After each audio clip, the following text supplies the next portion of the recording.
Without the understanding of a geneticist who can put in all of the guardrails to talk about, well, this is not diagnostic, yes, he would almost certainly have sent himself to the gas chambers. A sample of Hitler's blood has allowed scientists to sample his DNA. The researchers found that Hitler had Kallmann syndrome, which hinders normal puberty and the development of sexual organs. The revelations are part of a Channel 4 documentary, Hitler's DNA, Blueprint of a Dictator, which is out on Saturday. Have a listen to this clip. This is the swatch, and this is the blood stain. That whole little corner here is all Hitler's blood. The American soldier just took out a knife, cut a piece off, put it in his pocket, and off he went. He didn't think a lot about it. He didn't think 80 years later people were going to try to extract DNA off of it. You cannot see evil in somebody's DNA, but you can say things about whether or not they are genetically predisposed towards certain conditions. Professor Turi King is the lead geneticist of the research, and we can speak to her now. Turi, good morning to you. Good morning. What's the central thing that you've learnt that we should know that we didn't hitherto know about Hitler? Okay, that is a very big question. So I think one of the things that's really important to say is that genetics, the things that it can and cannot tell us. One of the things that's come out very clearly is about the Kallmann syndrome, and this was the work of wonderful colleagues at the Pasteur Institute who spotted that he has this rather rare but well-known deletion, which is highly associated with Kallmann syndrome, which gives you low testosterone levels, underdeveloped sexual organs, and in 5 to 10% of cases, a micropenis. Now, the DNA cannot tell us for certain what his genitalia is going to look like, but one of the things that's really important is that you can marry it up with the historical documents where we already know that, for example, when Hitler was in the Landsberg prison, he was diagnosed as having right-sided cryptorchidism, so this is an undescended testicle, and there were rumors about, during World War I, he is teased by fellow soldiers for having, very underdeveloped genitalia. So I think it was this kind of gasp moment where you've got these hints from history, and then you've got the genetics, which completely backs that up. But then there's a further step then, which I'm sure you're loath to take, but people will take, is you then say, well, he has this condition, which means he has a certain life that will follow because of it. And then people want to draw a straight line between that and what sort of person he became, why he was the person that he was. And that's where I think people have to take this with the utmost caution, because everybody is going to have a different reaction to that. Yes, there are studies. Of course, there are studies where men with these conditions feel a certain level of shame, and we have to be so incredibly careful because we don't know what he personally would have taken from this. I'm at pains to talk about DNA can only take you so far. Were you worried when you got involved in this because that you're being ghoulish? And I'm interested in this, and if I'm honest, I'm interested in a slightly ghoulish way. There's an intellectual interest here, which I think is valid, but there is the whiff of the ghoul around it all. Were you worried about that? I agonized over it. Now, I'm an ancient and forensic geneticist, so I deal with human remains a lot. Did the Richard III case and identified him. But as I was thinking about this, I thought, well, look, somebody's going to do this. We better do it really, really rigorously. And the second thing is that there have been thousands of ancient and historical individuals who've had their genomes done, including Beethoven. It would be wrong to sort of place Hitler on some sort of pedestal in some sort of mystical way that this should never be done with him. I feel that that's wrong. And also, you make an amazing point, which I think we might end on this point, which is that I think you said this, if he were to look at his own genetic results, he would have almost certainly have sent himself to the gas chambers. Yes, and that's because without the understanding of a geneticist who can put in all of the guardrails to talk about, well, this is not diagnostic, yes, he would almost certainly have sent himself to the gas chambers.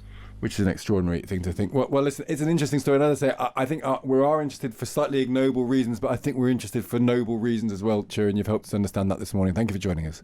No problem. That's Professor Turi King. They're the lead geneticist of the research. It is fascinating, isn't it? And the ethics question around this, that people would have been very opposed to even doing this scientific work and looking into it because of the extrapolations, as you say. But also the fact that the reason this story came out originally, the Hitler's only got one ball thing, was because the Nazis were pushing Aryan propaganda that said we're super, the Nietzschean Superman, we are superhuman, we are super males. And the reason there was this propaganda against Hitler was to fight the Nazi propaganda. And it's interesting that it turns out to have some truth. It has some sort of genetic basis, which gives us pause for thought this morning. Yeah, it's fascinating stuff. The dictator had Kallmann syndrome, a condition that hinders the development of sexual organs. And there obviously was a song, which turned out was initially a propaganda song. Yeah, it came from British intelligence. It came from British intelligence about Hitler, which may even have been true. I mean, Hannah, it is a bit of an odd story, but it's a fascinating insight, isn't it? Oh, Hitler not only had one ball, he had a micro penis, probably. I have a question for Robert, which is, I think you're about 10 years younger than me. Did you sing this constantly in playgrounds? Because, I mean, Birmingham in the 70s was basically Birmingham in the 40s. As children, we sang this all the time. We sang this. We all did, yeah. Oh, really? Yeah. Okay. Not just me. I also have there is a very serious point, but I also have a comic point. The very serious point is I think it is fine to be doing this because as the historian pointed out, the geneticist, by his own terms, he would have deemed himself unworthy of life. Yeah. This T4 project, which was his model, where he killed probably more than 250,000 mentally and physically disabled people, was the beginning of the model that they rolled out with Jews, with the Roma, with gay men, and with political opponents. So I think that makes it all the more fascinating.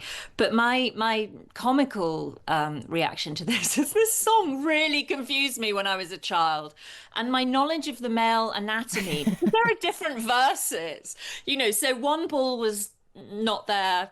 One ball was in the Albert Hall. And so when I first got a boyfriend as a teenager, I thought... Oh, God. I know, I'm sorry, but I thought he didn't have quite enough balls. And I was being very sensitive by not mentioning it. And it embarrassingly old before I kind of twigged. I don't want to know, Hannah, how you eventually did twig. I think twigging is even the wrong metaphor entirely in all of this. Robert, take us out of this dangerous territory. Was it the right thing to do ethically? Is it the right thing to do to sequence this DNA? I mean, I think it probably was. I mean, it's there. It's a historical document. Someone is going to try it, and it is a sort of endless fascination. What I really hope we don't get though is that kind of biological determinism. There are millions and millions and millions of people who have who have various of the conditions that are described here. Autism, schizophrenia, Kallmann disease. I wasn't familiar with, but there is only one Hitler, and I think one of the dangers of this kind of work is that you do get into a kind of thing where you think that, ironically, in quite a Hitlerian kind of way, you start to think that genetics are destiny, and it's sort of one of the things which has spread across his history quite recently. This idea that we can like a sort of retrospective, the thing that really gets me is sort of retrospective psychoanalysis, where you sort of say with no evidence whatsoever that, oh yes, Alexander the Great probably had this condition or this syndrome, and it's like, actually, like we also need to look at what people did, and people do sort of bear responsibility for their own actions. Yeah. And that's exactly what the professor who we had on to talk about, she conducted the research. That's exactly what she was saying to us this morning, is that DNA will only take you so far. You absolutely cannot extrapolate from it to characteristics, and you can't go beyond that with other people either. And I think this can be very subject to trend, can't it? And I read an article somewhere saying, Joan of Arc was trans. And it's like, well, it doesn't, it's just, you start trying to apply all sorts of different sets of standards and frameworks and views of science and mental health. The mental health is a classic example. Mental health now compared to mental health at any point in human history is a very, very different thing. So the thing I always just want to point out is that, like, for generations, people didn't have clean drinking water and healthy food. So they found a sort of one of the pharaohs. His teeth were like, he was in constant pain whenever he tried to chew food. But also, everyone was drunk in history. That's such a good point. No one was drinking water. Everyone was drinking alcohol because it was the healthy thing to do. There's a great line from an Elizabethan ambassador, an Italian ambassador to Elizabethan court, where they basically say, top tip for living in England, do not drink water at any point, just drink beer. And that's right. They would have been drunk. I'm sure that's right. It was quite the beer, though. There's a lot of stuff about how nuns used to drink, pints and pints of it, and it was quite weak. Yeah, it was weak, but it's still, if you drink pints and pints of 3% beer, Hannah, I'm not. I think you're going to make questionable life decisions. No, and funnily enough, in that period, tragically, that was my period. Best years of my life, the 1590s. Actually, the Brits always said, actually, the Russians are worse. And having been to Russia, you do need a certain amount of vodka just to keep warm. I'm back to keeping warm. That is actually a lovely segue into Shakespeare, isn't it? Well, we've run out of time. You know what I was just thinking? Do you think our tendency to drink beer is the reason that so many of our historical artworks are terrible? And I don't mean the ones in like churches and like tapestries where people's like they've got like a dog that's got too many legs or a weird eye. They didn't understand perspective. That's because they didn't. Or they were drunk.